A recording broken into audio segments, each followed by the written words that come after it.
My name is Dr. Manal Gazawi. I'm the founder of KnowHep Foundation and the CEO of City Glow Farms. I've been a hepatitis advocate for years, since 2014. Currently, my main focus is prevention of mother-to-child transmission. KnowHep Foundation was established in 2019.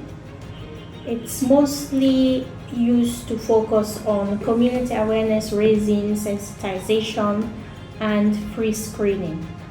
But then after I became a mother, my main focus became prevention of mother-to-child transmission of hepatitis B, where we screen pregnant females at different healthcare centers once in a while. And we also vaccinate, as of now, we vaccinate newborns born from infected mothers for free.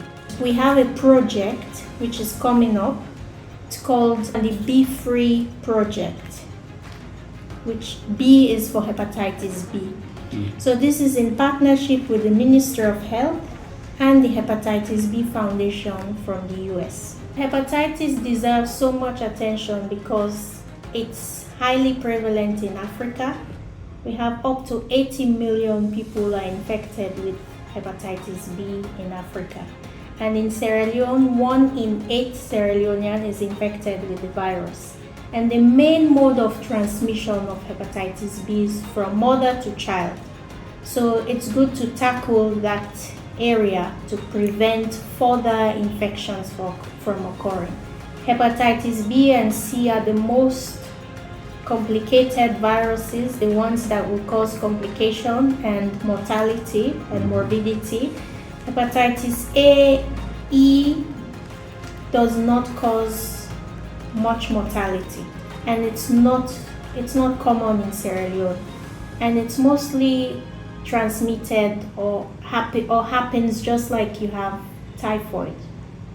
So it's not common, it doesn't cause complications like that of hepatitis B or C. Hepatitis B and C can cause liver failure, liver cancer, and liver cirrhosis. So this project is called Be Free Project. The B stands for hepatitis B virus.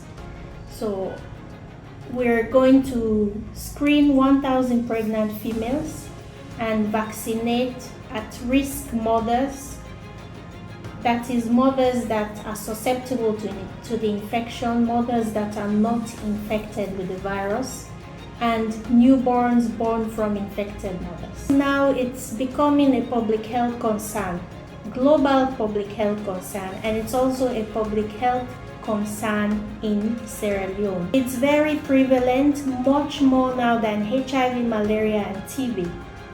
And I am not here to blame government, but I'm here to speak to as a partner, which I am, or my organization is, to advocate for the integration of at least mother-to-child transmission of hepatitis into the existing structure that they have for HIV elimination program.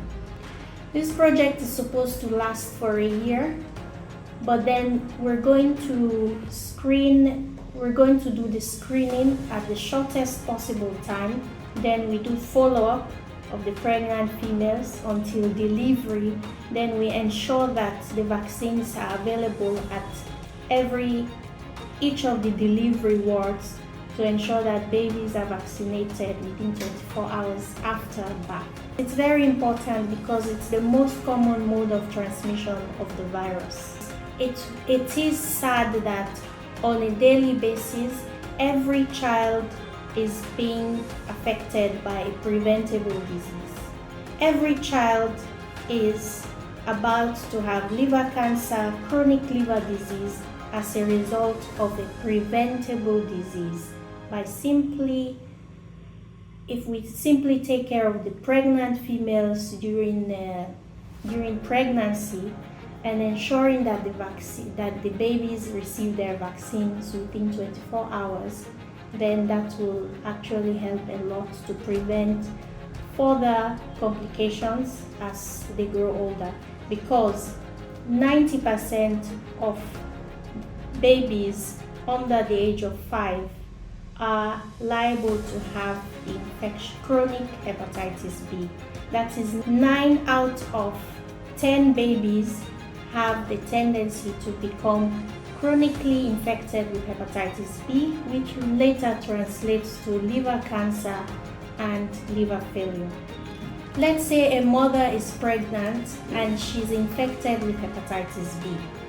If that mother is not treated for the virus, if that mother's condition is not monitored, if that mother gives birth whether vaginally through C-section, if that mother gives birth and that baby is not vaccinated within 24 hours, that baby is liable to get the virus.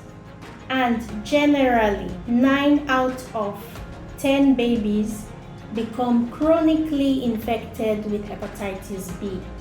That is, hosting the virus for more than 6 months, which can cause liver complications. So according to the grant project, we're supposed to first of all work with the Ministry of Health.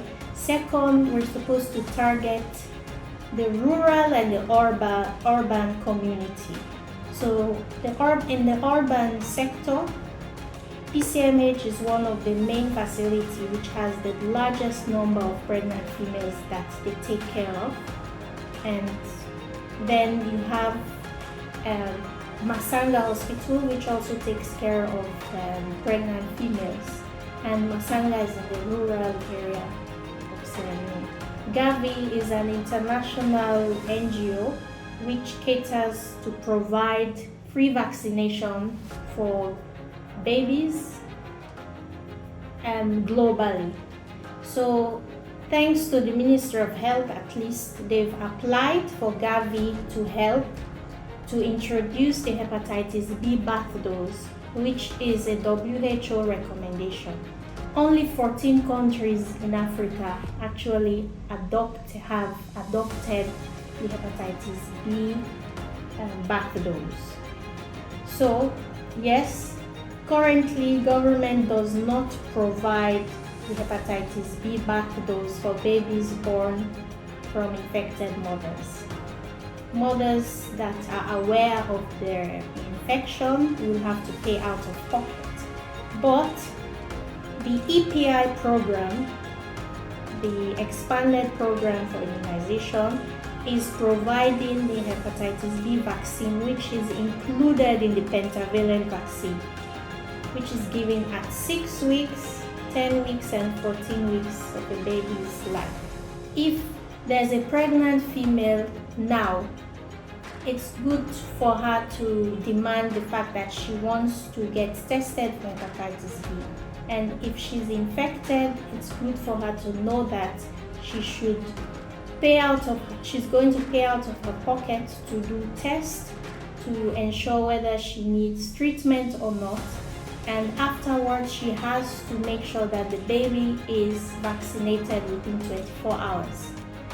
Then she must continue with the EPI pentavalent vaccine, which is given at 6, 10, and 14 weeks. We're going to seek consent among these women for them to be screened, of course. That's why we're waiting for ethics approval from the ministry before we conduct or implement this program.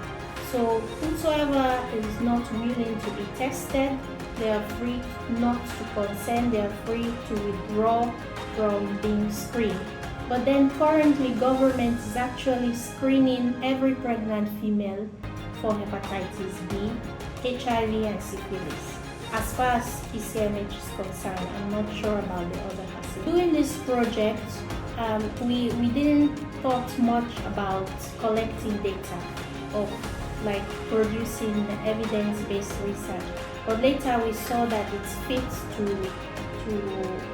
have a publication that will, one, inform policy, second, that will actually be a pilot study or a preliminary study that will actually help other tertiary facilities or even healthcare centers to adopt the strategies that we're going to use so that they can replicate the same effort, learn from the challenges, learn from lessons learned, and see how we can adjust and adapt, and see how feasible each step can be, and also learn from the challenges, and try to replicate and sustain this project.